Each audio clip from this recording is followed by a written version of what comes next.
Bonjour à toutes et à tous, cette petite vidéo rapide pour faire une correction détaillée de ce qui a été fait vendredi dernier. Vu qu'il y avait quand même pas mal d'absents et que c'était des notions importantes, je me suis dit que voilà, j'allais refaire une vidéo propre pour résumer tout ça. Ok? Allez, c'est parti. Donc, d'abord, il y avait la feuille de cours, hein. Je vous demandais là par exemple d'indiquer la formule brute de l'éthanol.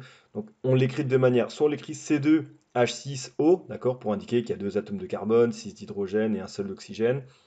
Parfois, on aime bien aussi l'écrire sous la forme C2H5OH pour bien accentuer le fait qu'il y a un groupement OH qui est, vous allez le voir, un caractéristique des alcools. Comme ça, même avec la formule brute, vous voyez du premier coup d'œil que c'est un alcool. D'accord? Voilà. Bon, pour l'instant, vous utilisez les deux indifféremment, il n'y a pas de souci. La formule développée, elle, va précisément montrer quelle est la structure de cette molécule en montrant quel atome est lié à quel atome. D'accord? Donc voilà, là pour le coup, vous avez bien les deux atomes de carbone qui sont reliés ensemble. Sur le premier carbone, trois hydrogènes qui lui sont accrochés, et sur l'autre, deux atomes d'hydrogène, et ensuite un oxygène. Et c'est vrai qu'on a tendance à pas forcément représenter, même si on pourrait le faire, hein, mais il y a bien aussi une liaison là entre l'oxygène et l'hydrogène, d'accord? Mais c'est vrai que souvent, on ne la met pas, histoire vraiment pareil, à nouveau d'accentuer sur ce OH qui est vraiment caractéristique des alcools. Ok. Dans la formule semi-développée, c'est la même que la formule développée, sauf que cette fois-ci, on ne met plus les liaisons entre les carbones et les hydrogènes, ce qui donne directement CH3, d'accord, qui correspond au premier carbone, hein, qui est un atome de carbone, et trois atomes d'hydrogène qui lui sont reliés, donc on écrit directement CH3. La liaison pour dire qu'ensuite on a CH2, effectivement, C et deux hydrogènes, et à nouveau, on met le OH à part pour bien accentuer le fait que sur ce carbone, il y a un groupement caractéristique des alcools qui lui est relié. La formule topologique, pour le coup, on n'écrit plus les liés hydrogènes, on n'écrit plus les carbones, hein, on n'indique plus que les liaisons entre les carbones et les atomes, les groupements qui sont caractéristiques. C'est-à-dire que là, pour le coup, vous avez une liaison ici. Alors, je vous le montre direct, ce sera plus simple dans ce sens-là, hein. Vous avez la formule topologique là. Un trait correspond à une liaison entre un carbone et un carbone. Voilà. Quand il n'y a qu'un trait, d'accord? C'est-à-dire que là, il y a un carbone d'un côté et il y a un carbone de l'autre. Et le deuxième trait montre la liaison entre le carbone et la liaison OH, d'accord, et le groupement OH. Et ensuite, bah, vous savez que les carbones, ils ont forcément quatre liaisons autour d'eux, donc il n'y a plus qu'à remplir avec des hydrogènes, hein, pour arriver. Donc là, vous voyez que le carbone qui est au bout là, il n'y a qu'une seule liaison pour l'instant qui est représentée, donc il en manque trois, c'est-à-dire qu'il faut rajouter trois hydrogènes. Ok. Et pour celle du milieu, là, vous avez deux liaisons de dessinées, il en manque deux, ça veut dire qu'il y a deux hydrogènes. Et vous retrouvez bien CH3, CH2, OH. C'est bien la même molécule. Alors donc ensuite j'ai présenté les différentes formules, les différentes familles les premières, hein, il y en a d'autres, vous verrez, mais bon voilà, là c'est les premières, hein. La première, la plus simple, ce sont les alcanes. Les alcanes sont donc des molécules, hein, composées uniquement de carbone et d'hydrogène, et donc on leur a donné un nom en fonction du nombre de carbone qu'elles contiennent sur ce qu'on appelle leur chaîne principale. La chaîne principale, hein, c'est vraiment vous comptez combien de carbone vous pouvez faire au maximum sur une ligne, d'accord? Donc vous regardez s'il y a plusieurs chemins possibles, vous regardez quel est le plus long chemin et combien il y a de carbone en tout. S'il y en a un, on l'appelle le méthane, le 2 éthane, 3 propane, 4 butane, 5 pentane, 6 hexane, et ça continue en fait avec heptane, octane, nonane, décane, etc. Ok? Et donc là, je vous redonne leur formule brute, leur formule semi-développée et donc les formules topologiques, d'accord? Je prends au hasard celle-ci, hein, là, je vous rappelle, ici il y a un carbone, ici il y en a un autre, ici il y en a un autre, et ici il y en a un autre. Un, 2, 3, 4. On a bien 4 atomes de carbone, c'est bien le butane. Ok. Alors ensuite, sur les autres familles, il y a les acides carboxyliques, ce sont des substances qui contiennent le groupement COH, donc c'est-à-dire un carbone qui a d'un côté un groupement OH et de l'autre une double liaison qui mène à un oxygène. D'accord. Ensuite, vous avez les aldéhydes et les cétones, donc les aldéhydes et les cétones, hein. Les aldéhydes et les cétones, vous verrez, ce sont des molécules qui ont un carbone qui est relié à un oxygène par une double liaison. D'accord. La différence, c'est que l'aldéhyde, la double liaison avec l'oxygène est en bout de chaîne, hein, elle est vraiment aux extrémités des molécules, alors que pour l'acétone, elle est vraiment au milieu de la chaîne. Alors pourquoi les distinguer? Parce que vous verrez que dans le cas des doubles liaisons O qui sont en bout de chaîne, ça fait que le carbone, il n'a pas, il a donc une double liaison avec un oxygène. Il a aussi une liaison avec un hydrogène. Et après, ça part sur le reste de la molécule. Eh bien, mine de rien, ce petit hydrogène là change beaucoup de choses dans les propriétés de la molécule. Vous le verrez beaucoup plus tard, hein. Alors que pour une cétone, quand le carbone est au milieu de la molécule, Si vous avez une double liaison O, ça veut dire que pour ce carbone, comme il est au milieu, ça sous-entend qu'il a un carbone de chaque côté. Donc il ne peut pas avoir d'hydrogène relié à ce carbone. Eh bien, ça change drastiquement les propriétés de ces molécules. C'est pour ça qu'on les a vraiment distinguées en deux familles. Alors, dans le cours, je vous demandais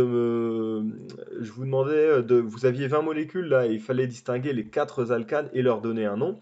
Eh bien, les voilà, hein. Donc là, globalement, ici, vous avez 4 carbones, c'est le butane. Les autres sont des ramifiés, c'est-à-dire que il faut compter le nombre de carbone qu'il y a sur la chaîne la plus longue. Donc là, par exemple, ici, il y en a 3. Vous pouvez compter la chaîne que vous voulez, hein. Peu importe celle que vous prenez, il y aura quand même que 3 carbones. Donc c'est un propane. Et ensuite, il faut préciser sur quel carbone vous avez ce qu'on appelle des ramifications, c'est-à-dire d'autres atomes qui lui sont reliés. Bon, bah là, elle est symétrique, donc peu importe, hein. On va dire que ce carbone-là, c'est le 1, et celui du milieu, c'est donc forcément le 2. Et au niveau du carbone 2, eh bien, vous avez deux groupements CH3 de chaque côté qui sont reliés. Eh bien, ces groupements composés d'un seul carbone, on les appelle les groupements méthyl. On reprend la même nomenclature pour les alcanes. Un carbone, c'était le méthane. Bon, ben là, pour un groupement comme ça, on l'appelle ça méthyle. Et pour dire qu'il y en a deux, ben on écrit 2,2 diméthyl. Ça veut dire qu'il y a deux groupements méthyl, tous les deux sur le carbone 2. D'accord? Là, par exemple, pour le pentane, ben, si vous regardez bien, effectivement, la chaîne la plus longue, c'est bien un pentane. Et si vous comptez 1, 2, 3, sur le troisième carbone, vous avez un petit groupement ici, CH3. Donc on écrit 3 méthyl, pentane. Et là, enfin, si vous comptez, c'est au niveau du deuxième carbone que vous avez une ramification. Donc vous écrivez 2 méthyl, et la chaîne la plus longue est composée de 5 carbones, donc c'est un pentane, 2 méthylpentane. Ok? Concernant les alcools, donc les alcools, ce sont les molécules qui ont des groupements OH. Eh bien, c'est pareil, il faut compter combien il y a de carbone sur la chaîne la plus longue. Par exemple, ici, il y en a 3. C'est donc la famille des propanes. Et comme il y a un groupe OH, eh bien, on n'écrit pas propane, on écrit propanol. Ok, on finit par ol pour dire que c'est un alcool. D'accord? Alors, normalement, vous êtes censé indiquer entre le N et le O sur quel carbone il y a ce groupement OH. D'accord? Quand on ne l'écrit pas, ça signifie que le groupement OH est en bout de chaîne. D'accord? Peu importe quel côté, hein, ça c'est symétrique. Mais en tout cas, il est en bout de chaîne. Là, regardez, hein, pour le deuxième, c'est aussi un propane. Il y a un groupement alcool, donc c'est un propanol. Par contre, on rajoute un petit 2 pour préciser que ce groupement OH, il est sur le deuxième atome de carbone. Ici, vous n'avez que 2 carbones, donc c'est un éthanol. Et ici, 1, 2, 3, 4, vous avez 4 carbones, c'est donc un butane, 2 ol. Alors pourquoi 2? Parce que certains me disaient que ça, quand ils comptent, ça faisait 1, 2, 3. Parce que ce chiffre, on fait toujours en sorte qu'il soit le plus petit possible. Donc quand on numérote les carbones, soit vous partez d'un côté, soit vous partez de l'autre. Mais vous faites en sorte que le nombre qui est ici, hein, qui indiquera sur quel carbone il y a l'alcool, soit le plus petit. Si vous comptez de la gauche 1, 2, 3, ça serait un butane 3-ol. Si vous partez d'ici, ça fait 1, 2. Butane 2-ol. Eh bien, on va garder butane 2-ol. D'accord? Bon, on continue. Concernant les aldéhydes qu'il y avait à repérer, hein, il y avait celui-là. Donc, il s'agit là aussi de compter combien il y a de carbone sur la chaîne la plus longue. Là, il y en a 3, c'est donc un propane. Et comme il y a une double liaison O en bout de chaîne, c'est bien un aldéhyde, donc on écrit propanal. Al, AL, hein, c'est le suffixe caractéristique des aldéhydes. Ok. Là, ici, vous avez 4 atomes de carbone, c'est un butanal. Ici, il n'y en a que 2, c'est un éthanal. Et rebelote ici, hein, vous avez une ramification. Donc d'abord, vous repérez la chaîne la plus longue, 1, 2, 3, 4, c'est donc un butanal. D'accord? Sauf que cette fois-ci, il y a encore une règle, hein, on compte à partir du carbone qui possède la double liaison O. D'accord? Donc ça veut dire que le carbone 1 est ici. 1, 2, 3. C'est sur le troisième atome de carbone qui est l'agroupement méthyle. Donc c'est un 3-méthylbutanal. D'accord? Bon, au début, je vous rappellerai les règles hein, pour les nommer. Je ne vous demande pas d'un coup de les maîtriser comme ça, mais bon, vous allez vous y habituer. Et enfin, il y a encore une famille après, mais ensuite il y a les cétones. Rebelote, hein, ici 4 atomes de carbone, donc c'est un butane. Il y a une double liaison en milieu de chaîne, c'est donc une cétone. Alors, on l'appelle donc la butanone. On est le suffixe caractéristique des cétones. Là aussi, il faut préciser sur quel carbone il y a la double liaison O. On ne le fait pas ici parce qu'en fait, c'est évident. Ça ne peut pas être sur le premier ni sur le dernier parce que sinon, ça ne serait pas une cétone, ça serait un aldéhyde.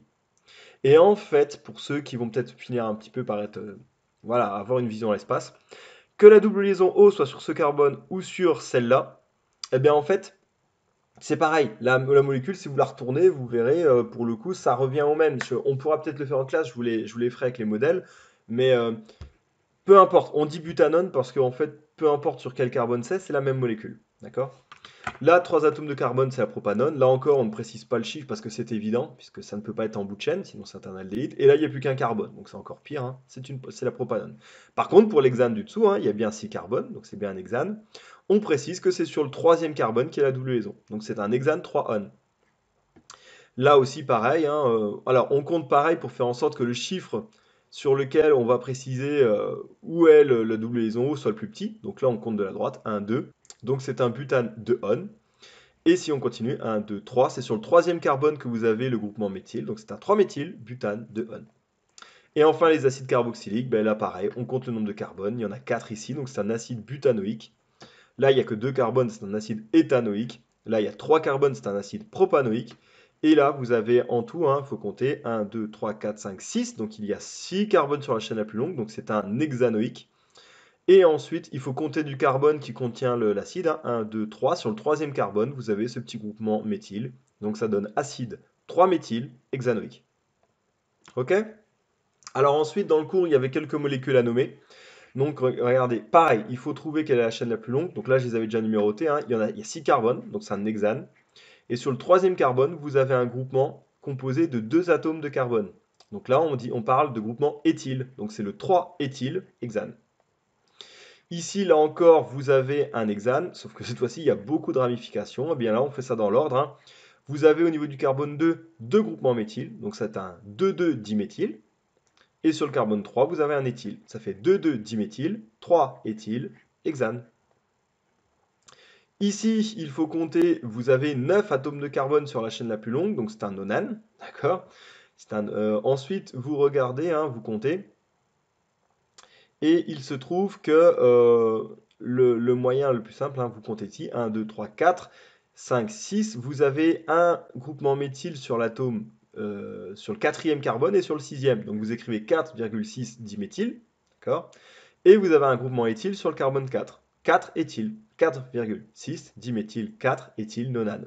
Oui, ça fait lourdingue, hein, très vite. Ensuite, ici, bon, bah, vous avez un groupement OH, c'est un alcool, il n'y a qu'un seul carbone, donc c'est le méthanol. Ici, vous en aviez 3, donc c'est le propane 2-ol, d'accord? Et là, c'est l'éthanol tout court. Ici, vous aviez 4 atomes de carbone et vous aviez le groupement caractéristique des acides carboxyliques, donc c'est l'acide butanoïque. Mais sur le troisième carbone, n'oubliez pas qu'il faut compter du carbone qui contient le groupe, hein.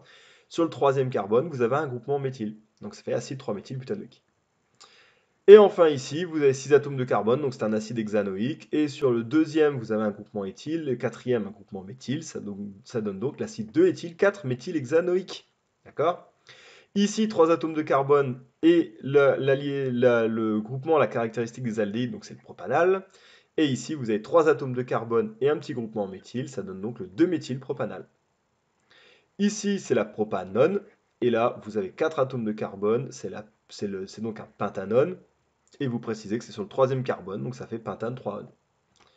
Voilà pour cette longue correction, hein. J'espère que bon, vous avez bien compris. N'oubliez pas qu'il y a le cours aussi en complément, hein, qui est quand même bien plus précis sur certaines choses. Moi, je vous dis à la prochaine séance.